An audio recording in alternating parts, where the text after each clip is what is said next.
Sinimulan na ng Rusya ang hybrid na pag-atake sa mga tropa sa Europa. 2 lalaki ang inaresto sa Alemanya dahil sa tangkang pinsala sa mga barko ng hukbong dagat ng bansa. Sinabi ng Kremlin na binabantayan ng kanilang ahente ang mga pasilidad militar ng NATO. Iniulat ng European Union na 2 Russian satellite ang matagumpay na nakasagap ng komunikasyon sa Europa at nagkaroon ng access sa mga lihim na datos. Naniniwala ang mga opisyal na bukod sa panganib ng pagkakakompromiso ng kumpidensyal na impormasyon, maaari ring bigyan ng kakayahan ang Moscow na manipulahin ang trajectory o magdulot ng aksidente. Ayon sa European Commission, ilang taon nang inaatake ng Russia ang European satellite habang sinusubukan nitong atakihin ang Europa sa hybrid na paraan. Samantala, nakatanggap ang Ukraine ng malaking military order mula sa Estados Unidos. Plano ng Pentagon na sa 2027 ay magkaroon ng daan-daang libong attack drones at inanyayahan ang 2 kumpanyang Ukrainian na sumali sa produksyon. Tara, ngayong gabi pag-usapan natin ang mga balitang di madalas mapansin. Ako si Alexi Pechi, sabay nating talakayin ito. Pero bago tayo magsimula, hinihiling ko sa inyo na mag-subscribe sa channel, mag-like at mag-iwan ng kahit anong komento sa video na ito. Bukod pa dyan, mag-subscribe din kayo sa aking tele-channel. Nasa description ng video ang link. Nandoon din ang mga link sa mga platform at detalye kung paano ninyo maaaring suportahan ang channel na ito sa YouTube sa pamamagitan ng inyong donasyon o bayad na subscription. Salamat sa suporta ninyo. Simulan natin ang balita na sumabog ngayon sa impormasyon ng Alemanya. 2 mamamayan ng European Union na nagtatrabaho sa pantalan ng Hamburg ang nagtangkang sirain ang ilang military corvette. Ito ang pinakamaliit na barko ng hukbong dagat ng Alemanya. Nilagyan nila ng 20 kilo ng buhangin ang makina, binutas ang mga tubo ng tubig, tinanggal ang takip ng tangke ng gasolina at pinatay ang fuse ng mga corvette. Ayon sa prosekusyon ng Hamburg, inaresto ang 37 anyos na taga-Romanya at 54 anyos na taga-Gresya. Nagsagawa rin ang autoridad ng pagsalakay sa 3 bahay sa 2 bansa at sa Hamburg. At ngayon, ang miyembro ng Bundestag na si Roderick Kiesewetter mula sa namumunong partidong Christian Democratic Union ay naghayag ng sumusunod na pahayag, CP. Ang kilos at layunin ay tugma sa Russian na paraan ng planadong paninira sa militar at kritikal na infrastruktura para sa paghahanda ng pag-atake at pagpapalaganap ng takot sa Alemanya gamit ang hybrid na paraan. Ayon sa politiko, Russian Intelligence, Editor A. Semkin at tagapagsuri A. Yegorova, nagsimula ng mag-recruit sa Europa para manmanan ang militar at transportasyon ng mga kalaban ni Putin, magsagawa ng pag-atake, panununog at iba pang sabotahe. Ang mga espiya ay gumagamit ng mensahero para maghahanap ng taong nangangailangan ng pera at may kriminal na record. Madalas, pumapayag sa mga alok ang mga hindi taga-bansa tulad ng Ukrainian refugees, Moldovan at Belarusian migrante sa isinasagawang mga sabotahe. At pagkatapos ng pagsasagawa ng sabotahe, sinusubukan ng Rusya na palabasin na parang wala silang kinalaman. Sadyang nire-recruit nila ang mga Ukrainian. Halimbawa, o mga Belarusian. Tapos sasabihin nila, tingnan ninyo, mga Ukrainian. Yan ibig sabihin, ang Ukraine ang may kinalaman sa sabotahe na ito. Pero ang investigasyon ay isinagawa ng editor ng subtitle na si Alexandrova, editor na si Semkin, at tagapagsuri na si A. Yegorova sa Ukraina. Noong 2022, hindi bababa sa 100 at 45 sabotahe ang naganap sa Europa, kabilang sa hybrid na digmaang inilunsad ng Rusya laban sa kanluran. Kahit na sa mga pagkakataong naging matagumpay ang mga sabotahe, ang pinsala ay nanatiling medyo maliit. Ang mga atake tulad ng vandalismo, cyber attack at pagsunog ng bodega ay malaki ang kinakain sa rekurso ng mga ahensya ng seguridad. Ito talaga ang layunin ng Federasyon ng Rusya. Editor ng mga subtitle Alexandrova, Editor Semkin Yegorova.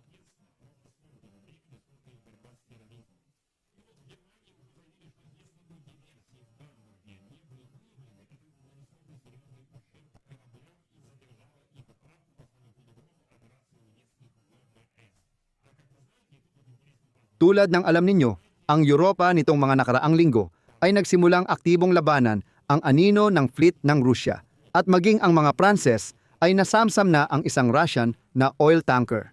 Malinaw sa mga Ruso na ang Aleman at Pranses, lalo na ang mga barkong pandigma, ang pangunahing sasali sa mga operasyong ito.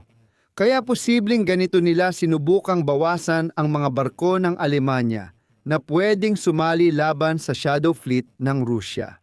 Editor ng mga subtitle, A. Semkin, tagapagsuri, A. Yegorova. 3 taon nang minamanmana ng mga sasakyang pangkalawakan ang European na satellite, lalo na ang Luch 1 at Luch 2 na paulit-ulit gumagawa ng kahina-hinalang galaw sa orbit. Nagkaroon ng mapanganib na malapitang paglapit ang dalawang sasakyan. Editor ng subtitle, tagapagsuri. Mga bansang Europeo na nagtatrabaho sa mataas na kalangitan at nagseserbisyo sa Europa, Afrika at gitnang silangan. Ayon sa datos ng orbit at mga obserbasyon mula sa mga teleskopyo sa lupa, nanatili ang mga Russian satellite na ito malapit sa mga European satellite ng ilang linggo, lalo na sa nakalipas na 3 taon mula nang inilunsad ang mga ito. Noong 2023, nilapitan ng Luch 2 at tinabihan ang 17 European satellite. Naglabas ng pahayag si General Mayor Michael Traut, pinuno ng Space Command ng German Armed Forces. Pinaghihinalaang nagsasagawa ng signal intelligence ang parehong satellite. Pagkatapos, ipinahayag niya ang kanyang pag-aalala na ang kumpidensyal na impormasyon ay editor ng subtitle na si Alexandrova. At ayon sa mga source ng pahayagang Financial Times, malabong magkaroon ng kakayahan ang Luch 1 at Luch 2 na mag-jam o sirain ang mga satellite. Iniulat ng editor ng subtitle na si Alexandrova na ang Russia ay gumagawa ng makapangyarihang sandatang laser na maaaring permanente.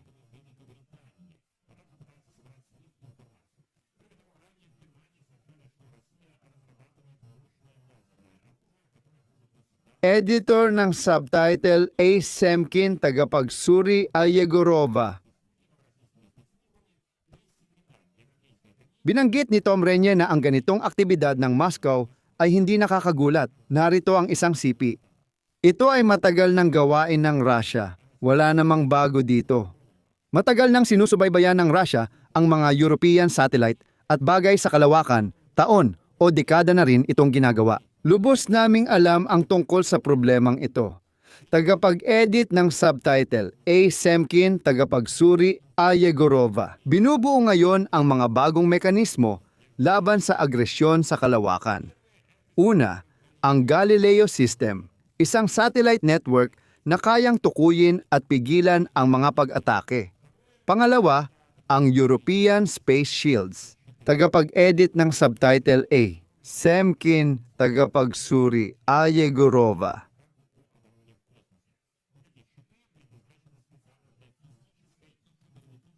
Habang namboboso at nagsasagawa ng sabotahe ang mga Ruso sa Europa, ang Ukraine ay tumutuon na sa mas matinding kooperasyong militar sa Estados Unidos. Naglabas ang Pentagon ng pahayag sa kanilang website na nagsabing ang kagawaran ng tanggulang pambansa ng Estados Unidos ay nagbabalak na sa 2027 ay magkaroon ng reserbang daan-daang libong attack drone. Tagapamahala ng subtitle, Semkin, tagapagsuri, A.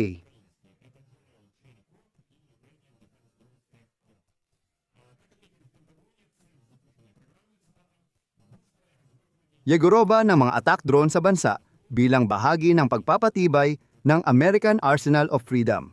Ito ang unang yugto ng pagpapatupad ng programa. Tagapamahala ng subtitle, Semkin, tagasuri. A. Susuriin ang supplier systems at matatapos ito sa simula ng Marso kung kailan maglalagay ng order ng prototype deliveries na nagkakahalaga ng $150 milyong. Inaasahan na magsisimula na mismo ang mga paghahatid pagkatapos nito at magpapatuloy sa loob ng susunod na 5 buwan. Editor ng mga subtitle, Semkin, tagapagsuri A. Yegorova sa larangan ng mga drone. Ayon sa kanya, sa nakalipas na ilang taon, ang paggamit ng mga drone sa larangan ng labanan ay, sa kanyang mga salita, tunay na naging pangunahing bagay. At ang Ukraine ay gumagawa ng napakagagandang mga drone. Ang Pangulo ng Ukraine na si Volodymyr Zelensky ay nauna ng, gaya ng alam ninyo, inanunsyo editor ng mga subtitle Semkin, tagapagsuri A. Yegorova. Matagal nang pinag-uusapan ang ideyang ito at ngayon ay isinasakatuparan na. Sabi ni Zelensky, sa ilalim ng drone deal program, bibili ang Estados Unidos ng mga drone mula Kyiv sa 2026. Editor ng subtitle A.